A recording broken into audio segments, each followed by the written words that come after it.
तर नमस्कार. जर एखाद्याचं पोट जे आहे साफ होत नसेल व्यवस्थित, ज्याला बद्धकोष्ठता आहे आणि यामुळे जे आहे त्रास होत असेल काही, तर त्यासाठी जे आहे आजचा जो उपाय आहे आपण योगामध्ये बघणार आहोत की कशाप्रकारे तुम्ही जे आहे आपलं जे पोट आहे व्यवस्थितरित्या साफ करू शकता. तर सगळ्यात अगोदर तुम्हाला जे आहे मालासनमध्ये यायचं आहे आणि त्याचबरोबर तुमच्यासोबत असला पाहिजे एक ग्लास पाणी जे आहे, कोमट पाणी जे आहे आपल्याला घ्यायचं आहे आणि कोमट पाणी जे आहे तुम्हाला एक एक घोट प्यायचं. एकदम असं प्यायचं नाही आहे. तर आपण असं समजूया की आपल्याला जे पाणी आहे चावत चावत पाणी प्यायचं आहे.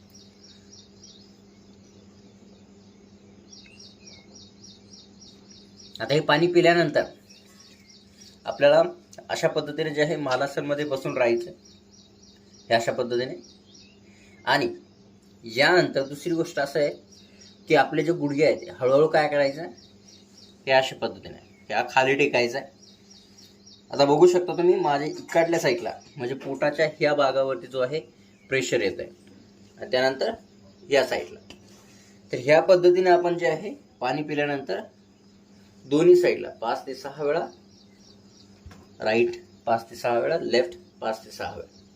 तर यामुळे फायदा काय होईल की आपलं पोट साफ होण्यासाठी सकाळी सकाळी मदत होते आणि व्यवस्थितरित्या पोट साफ झाल्यामुळे तुम्हाला डायजेशनचा प्रॉब्लेम होणार नाही, गॅसेसचा प्रॉब्लेम होणार नाही. त्यानंतर पोट साफ झाल्यामुळे जे आहे तुम्हाला मूळव्याधाचा त्राससुद्धा होणार नाही.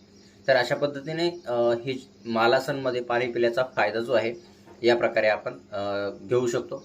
आणि हे रोज करायचं आहे. जेव्हा तुम्ही उठता, सकाळी उठलं की कोमट पाणी करायचं आहे आणि पाणी पिऊन अशा पद्धतीने मालासनमध्ये बसायचं. हे 2 ते 3 मिनटं केलं तरी चालेल. आणि समजा असं जर बसता येत नसेल व्यवस्थित तर तुम्ही भिंतीचा सपोर्ट जो आहे घेऊन बसू शकता. कारण एखाद्याची पाठ वाकत नाही तर अशा पद्धतीने बसतात, तर असं बसू नका.